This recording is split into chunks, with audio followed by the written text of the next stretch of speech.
The dining table was silent. Only one sound filled the room. Crash! A plate hit the floor. Food splashed across the white marble. Olivia Carter stood up from her chair, her face red with anger. She pointed at the poor maid standing near the table. Olivia shouted, "Grace! Are you blind or just stupid? You ruined my dinner." Grace froze. Her hands shook. Her eyes filled with tears. Everyone at the long table stared at her. Mr. Carter looked down. Mia, their teenage daughter, pressed her lips together. Important guests sat in shock. Olivia didn't stop. "In front of my guests? You dare serve this cold, ugly food?" She picked up a napkin, wiped her fingers and threw it toward Grace. "People like you should be grateful you even stand in this house." Grace whispered, voice shaking.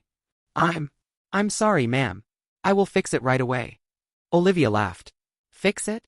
You can't even carry a plate right." The room felt heavy. No one moved. No one spoke. If you were there, what would you do? Would you speak up, or stay silent like everyone else? The Carters were one of the richest families in the city. Big house. Fancy cars. Expensive paintings on the walls. Tonight was a special dinner. Mr. Carter had invited a powerful businessman named Daniel Ross. He was thinking of investing millions in Mr. Carter's new company. Olivia wanted everything to look perfect. Perfect lights. Perfect flowers. Perfect food. And a perfect image of her perfect rich life. Grace, the maid, had worked there for 6 months. She was quiet, kind, and always on time. She needed this job. Her little son was sick at home with her neighbor. Every dollar mattered. The soup was served. The main course was ready. Grace had worked the whole day in the kitchen. As Grace placed the last plate in front of Daniel, she felt the tray slip. Her hand was tired. Her fingers weak. The plate slid. A small piece of sauce touched the edge of the white tablecloth. Just a little. Just a tiny mistake. But for Olivia, it was enough. "Unbelievable," Olivia said loudly. "Look at this mess." She stood up so fast that her chair pushed back. Mr. Carter whispered, "Olivia, please calm down. It's nothing." "Nothing." She snapped. "This is Daniel Ross. Do you know how important this night is?" She turned to Grace. "You don't think, do you? You just walk around like you're in some cheap street hotel." Grace stared at the floor. Her throat burned. She wanted to speak, to explain. She wanted to say, "I'm sorry, I am tired, I have not eaten all day." But the words stayed inside. Olivia stepped closer. "Do you even know how to cook? This chicken is dry. The sauce is cold. Or is this how poor people cook in your tiny houses?" The guests shifted in their chairs. Spoons touched plates nervously. Mia couldn't take it anymore. "Mom, that's enough," Mia said quietly. "You're being rude." Olivia snapped at her daughter. "Stay out of this, Mia. You don't understand how the world works. If we don't keep people like her in line, they walk all over us." Grace felt something break inside her. Her chest hurt. Her hands trembled so much that the tray almost slipped again. Daniel watched silently. His eyes moved from Olivia to Grace, and then to the food on the table. Finally, Olivia shouted, "Get out of this room, Grace. You've embarrassed me enough. And after dinner, we will talk about your job. Don't expect good news." Grace swallowed. Her legs felt heavy as she walked away from the table. No one said a word for a few seconds. Only the sound of her soft footsteps faded down the hall. The guests tried to act normal. They forced small smiles and picked up their forks. But Daniel's face was serious. He looked at Olivia, and then at her husband. He had just seen something that changed the way he looked at this rich family. At the end of the dinner, when Olivia smiled proudly and raised her glass, she had no idea that everything in her life was about to turn upside down. Because Daniel Ross had a secret. And what he said next would shock everyone. The dinner ended with fake smiles. Dessert was served. Coffee poured. But the warmth was gone. Grace stayed in the kitchen. She stood near the sink, washing dishes with shaking hands. Tears dropped into the water. She thought of her son, Liam. His inhaler. His school fees. His medicine. "If I lose this job, what will I do?" She whispered. Her stomach growled. She had not eaten a full meal in 2 days. Sometimes she only tasted a little food from the pots while cooking. Tonight, she didn't even do that. Back in the dining room, the mood had changed. Daniel set his cup down and looked at Mr. Carter. "Ethan," he said calmly, "can I ask, is this how you speak to your staff every day?" Mr. Carter shifted uncomfortably. No. Olivia was just stressed. It was a big night. Olivia tried to laugh. "Oh, come on, Daniel. These people will never improve if we treat them softly." Daniel's eyes hardened. "These people?" he repeated slowly. Olivia didn't notice his tone. Yes. Maids, drivers, cooks. They're all the same. If they're scared, they work better. That's just life. Mia looked at Daniel. She saw something in his eyes. Something deep. Pain. Memory. Anger. Daniel leaned back in his chair. You know, he began, voice steady. Once, a long time ago, I was these people. The room went quiet. Olivia blinked. What do you mean? Daniel smiled, but it was sad. Before I was rich, I worked as a cleaner. In a restaurant. I washed dishes. I mopped floors. I cleaned tables just like this. Mr. Carter stared at him. You? Yes. One night, Daniel continued, a rich lady like you did something similar. She shouted at me in front of her guests. She called me trash. She threw food at my feet because a spoon fell on the floor. Mia swallowed hard. Olivia's face turned pale for a second, then she tried to laugh it off. Well, that's unfortunate, she said. But look, it made you stronger, right?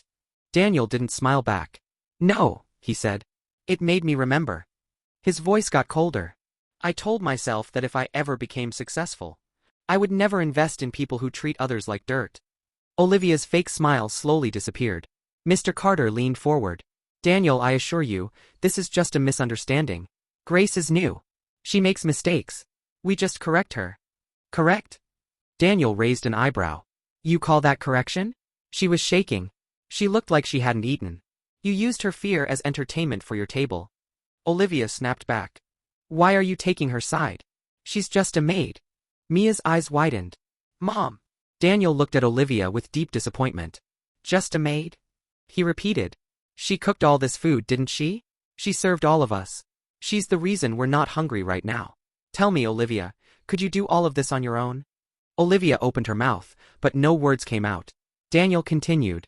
I watched her all evening. She moved fast. She tried to be perfect. She dropped one plate. One. And you humiliated her like she was less than human. He shook his head. I don't invest in companies run by people like that. The words hit harder than anything. Mr. Carter's face turned white. You mean you're pulling out? He stammered. Yes, Daniel said firmly.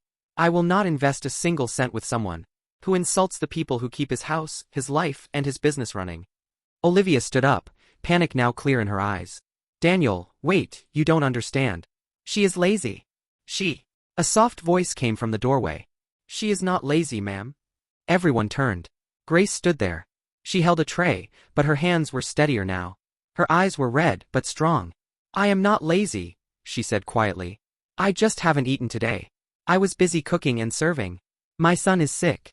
I had to leave him with a neighbor. I stayed late last night to iron your dresses for this dinner. Her words were calm, but they cut through the air. Olivia stared at her, speechless. Grace turned to Mr. Carter. Sir, if you want to fire me, it's okay. But please. I did try my best. Daniel looked at her with gentle eyes. What's your name? He asked. Grace, she replied softly. He nodded. Grace, you remind me of myself. And people like you don't deserve this kind of treatment. He turned back to Mr. Carter and Olivia. Tomorrow, Daniel said, standing up, come to my office. I will send you some papers. For a moment, Olivia looked hopeful. Papers for the investment? She asked quickly. Daniel looked at her, and his answer was like ice. No. Papers to officially cancel it. The room felt like it stopped breathing. He walked toward the door. Before leaving, he looked at Grace and said, if you ever need a job where people respect you, come to my company. Ask for me. The door will be open. Grace's eyes filled with tears again. But this time, there was hope inside them. She watched as Daniel left the house. Olivia's hands started shaking. Because for the first time, she realized her words had a price. And that price had just cost her family millions. The next few weeks were hard. The news spread in business circles. Daniel Ross pulls out of deal with Carter Group. Other investors began to doubt Mr. Carter's company. Stocks dropped. Meetings were cancelled. At home, the atmosphere was even colder. Mr. Carter blamed Olivia. You couldn't control your mouth for one night, he shouted. Do you realize what you've done? Olivia snapped back at first. It's not my fault. That Maid. But even she knew it was a lie. At night, when the house was quiet, she remembered Grace's face. The fear. The shame. Her own words echoing in her head. People like you. Just a maid. Trash. She sat alone in the big dining room many nights. staring at the same table where she had humiliated Grace. Mia didn't talk much to her mother now. She avoided her. She spent more time in her room, thinking about everything. One evening, a month later, Mia walked into the dining room. "Mom," she said softly. Olivia looked up, eyes tired. "Yes. I saw something today," Mia said. "You should see it too." She placed her phone on the table and pressed play. It was a video. Someone had recorded the dinner that night. Not the whole thing. Just the worst part. Olivia's voice came from the phone. "People like you should be grateful you even stand in this house. She's just a maid. This is how poor people cook in their tiny houses." The camera had captured Grace's shaking hands. Her tear-filled eyes. The shame on her face. The video had comments. Hundreds of them. Then thousands. "Who talks like this in 2025? Fire the madam, not the maid. This maid deserves better. Money doesn't buy class." Olivia's hands trembled as she scrolled. Hashtags with her family's name. People calling her heartless. Cruel. Arrogant. Her chest tightened. Where did this come from?" she whispered. Mia replied quietly. "One of the staff recorded it. It went viral. People are talking about you everywhere." Olivia felt like she couldn't breathe. Her image. Her reputation. The thing she cared about more than anything. Was now destroyed. Karma had arrived. Not with fire. Not with violence. Just with truth. Olivia covered her face with her hands. I didn't mean," she stuttered. "I was angry. I didn't think." Mia's eyes filled with tears too. "That's the problem, Mom," she said. "You never think how others feel. You think being rich means you can say anything." Olivia's voice broke. "What should I do?" she whispered. Her powerful, proud tone was gone. Now she sounded small. Weak. Lost. Mia took a deep breath. "Start with saying sorry, to the right person." A week later, a car stopped in front of a smaller building. Not a mansion. A simple office building with a clean glass door. Inside, the lobby had a sign. "Ross Foods, where every worker matters." Grace walked in slowly. She wore her only neat dress. It was old but clean. Her hands still shook a little. The receptionist smiled. "Are you Grace? Mr. Ross is expecting you." Her heart pounded. She nodded. Daniel met her in his office. "Grace," he said warmly. "I'm glad you came." "Thank you for calling me, sir," she said. "I still work at the Carters, but things are difficult." Daniel nodded. "I know. That's why I wanted to see you. I have a new project. A small restaurant where we test recipes for my company. I need someone who can cook simple, honest food with heart." Grace blinked. "Me?" she whispered. "Yes," Daniel smiled. "You. I tasted your food that night, remember? The chicken wasn't dry. The sauce wasn't cold. Olivia just needed someone to crush." Grace's eyes filled with tears again. But this time, they were tears of relief. "I don't have a degree," she said. "I'm not trained." Daniel shrugged gently. "The best food I ever ate was in a tiny kitchen from a poor woman who cooked like she was feeding her own family. You remind me of that. We will train you.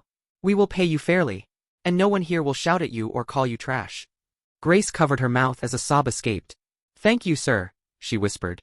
"You don't know what this means. My son. We'll also give health support for your son," Daniel added. "Employees here are not just these people. They are the heart of this place." Grace nodded, crying, but smiling. That same evening, back at the Carter house, the dining room was quiet again. But this time, Olivia sat with her husband and daughter, and 3 simple plates of food. No staff. No fancy guests. Just them. On the table was a small meal from the new restaurant Daniel had opened. The food smelled warm and comforting. Mia opened the paper bag and took out the box. A small note was inside. "To the Carters. This meal was cooked by your former maid Grace. She is now head cook at our test kitchen. Treat people well. The world is watching. Daniel Ross." Olivia stared at the note. Her eyes filled with tears. She picked up a fork. Her hand shook. She tasted the food. It was delicious. Better than any fancy dinner she had paid for. The same hands she had insulted were now cooking for a company that had rejected her. Her voice cracked as she whispered. "I called her trash. And now, she's above us." Mia looked at her mother gently. "She was never below us, Mom. You just never saw her heart." Olivia put the fork down. Tears rolled down her cheeks. "Tomorrow," she said softly, "I'm going to that restaurant. I will stand in front of her and say the words I should have said that night. I'm sorry." Closing message. Sometimes, the people we treat as nothing are the very people holding our lives together. Money can buy a big house, but it cannot buy kindness, respect, or class. Karma is simple. Whatever you give to others eventually comes back to you. If you were in Grace's place, would you forgive Olivia? And if you were in Olivia's place, would you change before it's too late?